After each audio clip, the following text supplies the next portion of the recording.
राधे राधे भक्तों, जय श्री कृष्णा। आज की वीडियो में हम बात करेंगे सत्यनारायण व्रत कथा।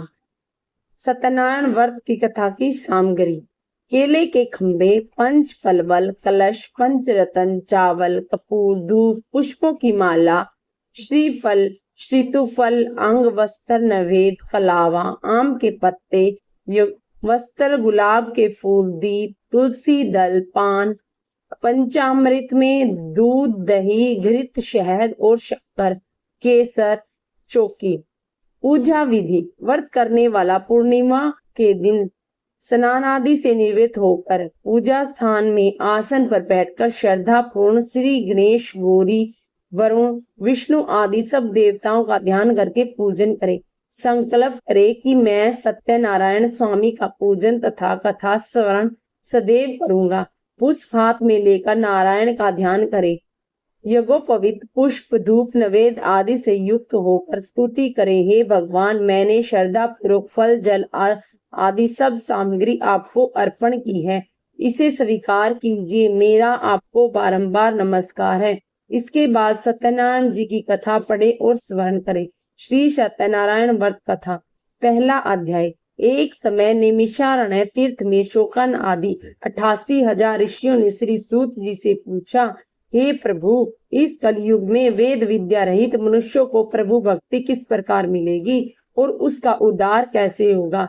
इसीलिए हे मुनि श्रेष्ठ, कोई ऐसा तप कहिए जिससे थोड़े समय में पुण्य प्राप्त होवे तथा मनोवांछित फल मिले। यह कथा सुनने की हमारी इच्छा है। सर्वशास्त्र ज्ञाता श्री सूत जी बोले, हे वैष्णव में पूज्य, आप सबने प्राणियों के हित की बात पूछी है। अब मैं उस श्रेष्ठ व्रत को आप लोगों से कहूंगा जिस व्रत को नारद जी ने लक्ष्मी नारायण से पूछा था और लक्ष्मीपति ने श्री मुनि श्रेष्ठ नारद जी से कहा था। सो ध्यान से सुनो। एक समय योगी राज नारद जी दूसरों के हित की इच्छा से अनेक लोकों में घूमते हुए मृत्यु लोक में आ पहुंचे। यहाँ अनेक योनियों में जन्मे हुए प्राय सभी मनुष्यों को अपने अपने कर्मों द्वारा दुख से पीड़ित देखकर सोचा कि किस यत्न के करने से निश्चय ही प्राणियों के दुखों का नाश हो सकेगा। ऐसा मन में सोचकर विष्णु लोक को गए। वहां श्वेत वर्ण व 4 भुजाओं वाले देवों के ईश नारायण को देखकर, जिनके हाथ में शंख, चक्र, गदा और वरमाला पहने हुए थे, स्तुति करने लगे। हे भगवान, आप अत्यंत शक्ति से संपन्न हैं। मन और वाणी आपको नहीं पा सकती। आपका आदि मध्य अंत नहीं है। निर्गुण स्वरूप सृष्टि के आदि भूत और भक्तों के दुखों को नष्ट करने वाले हैं। आपको मेरा नमस्कार है। नारद जी के इस प्रकार की स्तुति सुनकर श्री विष्णु भगवान बोले, हे मुनि श्रेष्ठ, आपके मन में क्या है? आपका किस काम के लिए आगमन हुआ है? निसंकोच कहो। तब नारद मुनि बोले, मृत्युलोक में सब मनुष्यों जो अनेक योनियों में पैदा हुए हैं, अपने अपने कर्मों के द्वारा अनेक प्रकार के दुखों से दुखी हो रहे हैं। हे नाथ, मुझ पर दया रखते हो तो बताइए कि उन मनुष्यों के सब दुख थोड़े ही से प्रयत्न से कैसे दूर हो सकते हैं। हे नारद, मनुष्य की भलाई के लिए तुमने बहुत अच्छी बात पूछी है। जिस काम को करने से मनुष्य मोह से छूट जाता है, वह मैं कहता हूँ, सुनो। बहुत पुण्य देने वाला स्वर्ग व मृत्यु लोक दोनों में दुर्लभ एक उत्तम व्रत है। आज मैं प्रेम वर्ष होकर तुमसे कहता हूँ, सत्यनारायण का यह व्रत अच्छी तरह विधि पूर्वक करके मनुष्य आयु पर्यंत यहाँ सुख भोग कर मरने को पर मोक्ष को प्राप्त होता है। श्री भगवान के वचन सुनकर नारद मुनि बोले कि उस व्रत का फल क्या है, क्या विधान है, किसने यह व्रत किया है और किस दिन यह व्रत करना चाहिए, विस्तार से बताइए। भगवान बोले, दुख शोक आदि को दूर करने वाला, धन धान्य को बढ़ाने वाला, सौभाग्य और संतान देने वाला यह व्रत सब स्थानों पर विजयी करने वाला है। भक्ति और श्रद्धा के साथ किसी भी दिन मनुष्य शाम के समय ब्राह्मणों और बंधुओं के साथ श्री सत्यनारायण की धर्म परायण होकर पूजा करे। भक्ति भाव में नवेद केले का फल, घी, दूध और गेहूं का सवाया ले। गेहूं के अभाव में साठी का चूर्ण, शक्कर और गुड़ देवे और सब भक्षण योग्य पदार्थ भगवान को अर्पण कर देवे और बंधुओं सहित ब्राह्मणों को भोजन कराएं। उसके बाद स्वयं भोजन करे। नृत्य गीत आदि का आचरण कर सत्यनारायण भगवान का स्मरण करते हुए समय व्यतीत करें। इस तरह व्रत करने से मनुष्य की इच्छा निश्चय ही पूरी होती है। विशेषकर कली काल में भूमि पर यही मोक्ष का सरल उपाय है। दूसरा अध्याय। बोलो सत्यनारायण भगवान की जय। सूत जी बोले, हे ऋषियों, जिसने पहले समय में इस व्रत को किया है उसका इतिहास कहता हूँ, ध्यान से सुनो। सुंदर काशीपुरी नगरी में एक अत्यंत निर्धन ब्राह्मण रहता था। वह भूख और प्यास से बेचैन हुआ नित्य पृथ्वी पर घूमता था। ब्राह्मणों से प्रेम करने वाले भगवान ने ब्राह्मण को दुखी देखकर बूढ़े ब्राह्मण का रूप धर उसके पास जा आदर से पूछा, हे विप्रे, नित्य दुखी हुआ पृथ्वी पर क्यों घूमता है? हे श्रेष्ठ ब्राह्मण, यह सब मुझसे कहो, मैं सुनना चाहता हूँ। ब्राह्मण बोला, मैं निर्धन ब्राह्मण हूँ, भिक्षा के लिए पृथ्वी पर घूमता हूँ। हे भगवान, यदि आप इसका उपाय जानते हैं तो कृपया कर कहो। वृद्ध ब्राह्मण बोला, सत्यनारायण भगवान मनोवांछित फल देने वाले हैं, इसीलिए हे ब्राह्मण, तू उसका पूजन कर, जिसके करने से मनुष्य सब दुखों से मुक्त होता है। ब्राह्मण को व्रत का विधान बताकर बूढ़े ब्राह्मण का रूप धारण करने वाले सत्यनारायण भगवान अंतर्धान हो गए। जिस व्रत को वृद्ध ब्राह्मण ने बताया था मैं उसको करूंगा, यह निश्चय करने पर उसे रात में नींद भी नहीं आई। वह सवेरे उठ सत्यनारायण के व्रत का निश्चय कर भिक्षा के लिए चला। उस दिन उसको भिक्षा में बहुत धन मिला, जिससे बंधु बांधवों के साथ उसने सत्यनारायण का व्रत किया। इसके करने से वह ब्राह्मण सब दुखों से छूटकर अनेक प्रकार की संपत्तियों से युक्त हुआ। उस समय से वह ब्राह्मण हर मास व्रत करने लगा। इस तरह सत्यनारायण भगवान के व्रत को जो करेगा वह सब पापों से छूटकर मोक्ष को प्राप्त होगा। आगे जो सत्यनारायण पृथ्वी पर सत्यनारायण का व्रत करेगा वह मनुष्य सब दुखों से छूट जाएगा। इस तरह नारद जी ने नारायण का कहा हुआ वह व्रत मैंने तुमसे कहा है। हे विप्रे, अब मैं और क्या कहूँ? ऋषि बोले, हे मुनीश्वर, संसार में इस ब्राह्मण से सुनकर किस किसने इस व्रत को किया है, हम सब यह सुनना चाहते हैं। इसके लिए हमारे मन में श्रद्धा है। सूत जी बोले, हे मुनियों, जिसने इस व्रत को किया है वह सब सुनो। एक समय ब्राह्मण धन और ऐश्वर्य के अनुसार बंधु बांधवों के साथ व्रत करने के लिए तैयार हुआ। उसी समय एक लकड़ी बेचने वाला बूढ़ा आदमी आया और बाहर लकड़ियों को रख कर ब्राह्मण के मकान में गया। प्यास से दुखी लकड़हारा उसको व्रत करते देखकर ब्राह्मण को नमस्कार कर कहने लगा कि यह आप क्या कर रहे हैं और इसके करने से क्या फल मिलता है, कृपया कर मुझसे कहो। ब्राह्मण ने कहा, सब मनोकामना को पूर्ण करने वाला यह सत्यनारायण भगवान का व्रत है। इसकी ही कृपा से मेरे यहाँ धन धान्य की वृद्धि हुई है। ब्राह्मण से इस व्रत के बारे में जानकर लकड़हारा बहुत प्रसन्न हुआ। शरणामर्त ले और प्रसाद खाने के बाद अपने घर को गया। लकड़हारे ने अपने मन में इस प्रकार का संकल्प किया कि आज गांव में लकड़ी बेचने से जो धन मिलेगा उसी से सत्यनारायण देव का उत्तम व्रत करूंगा। यह मन में विचार कर वह बूढ़ा आदमी लकड़ियां अपने सिर पर रखकर उस नगर में धनवान लोग रहते थे वहां गया। उस रोज उसे वहां पर लकड़ियों का दाम पहले से चौगुना मिला। तब वह बूढ़ा लकड़हारा दाम ले अति प्रसन्न और पक्के केले की फली, शक्कर, घी, दूध, दही और गेहूं का चूर्ण इत्यादि सत्यनारायण व्रत की कुल सामग्री को लेकर अपने घर को गया। फिर उसने अपने भाइयों को बुलाकर विधि के साथ भगवान जी का पूजन और व्रत किया। इस व्रत के प्रभाव से बूढ़ा लकड़हारा धन पुत्र आदि से युक्त और संसार में समस्त सुख भोगकर वैकुंठ को चला। तीसरा अध्याय। सूत जी बोले, हे मुनि श्रेष्ठ मुनियों, अब आगे की कथा कहता हूँ, सुनो। पहले समय में उल्कामुख नाम का एक बुद्धिमान राजा था।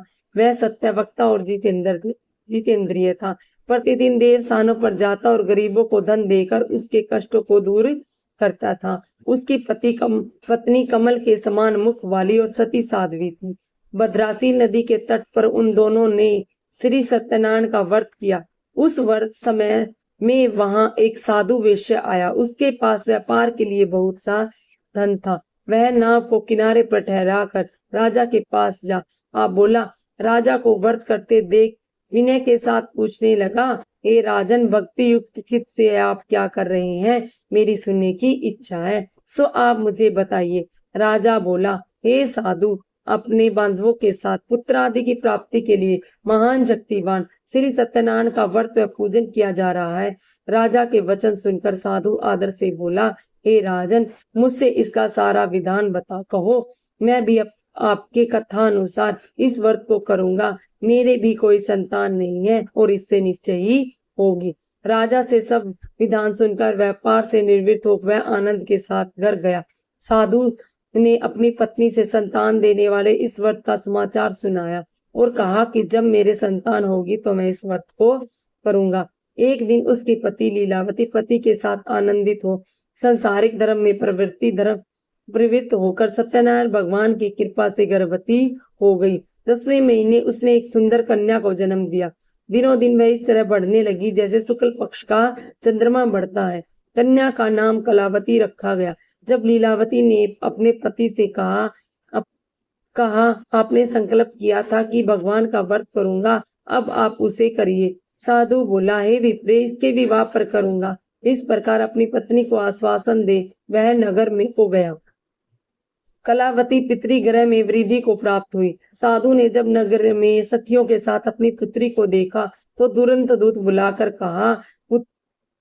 कहा पुत्री के लिए कोई सुयोग्य वर देख कर लाओ। साधु की आज्ञा पाकर दूत कंचन नगर पहुंचा और वहां पर खोज और देखभाल कर लड़की के लिए सुयोग्य वर्णिक पुत्र को ले आया। उस सुयोग्य लड़के को देखकर साधु ने अपनी बंधुओं सहित प्रसन्नचित अपनी पुत्री का विवाह उसके साथ कर दिया। किंतु दुर्भाग्य से विवाह के समय भी वह व्रत करना भूल गया। तब श्री भगवान क्रोधित हो गए और श्राप दिया कि तुम्हें दारुण दुख प्राप्त होगा। अपने कार्य में कुशल साधु बनिया जमाता सहित समुन्दर सहित रतनपुर नगर में गया और वहां दोनों ससुर जमाई चंद्रकेतु राजा के उस नगर में व्यापार करने लगे। एक रोज भगवान सत्यनारायण की माया से प्रेरित कोई चोर राजा का धन चुराकर भागा जा रहा था, किंतु राजा के दूतों को आता देखकर चोर ने घबराकर भागते हुए राजा के धन को वहीं चुपचाप रख दिया जहां वो ससुर जमाई ठहरे हुए थे।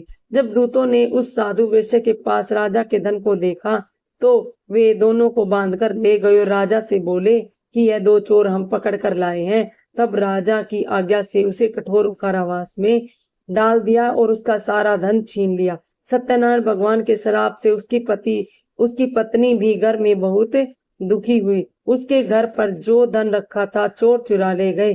शारीरिक व मानसिक पीड़ा और भूख और प्यास से अति दुखित हो अन्न की चिंता में कलावती एक ब्राह्मण के घर गई। वहां उसने सत्यनारायण भगवान का व्रत होते देखा। फिर कथा सुनी और प्रसाद ग्रहण कर रात को घर आई।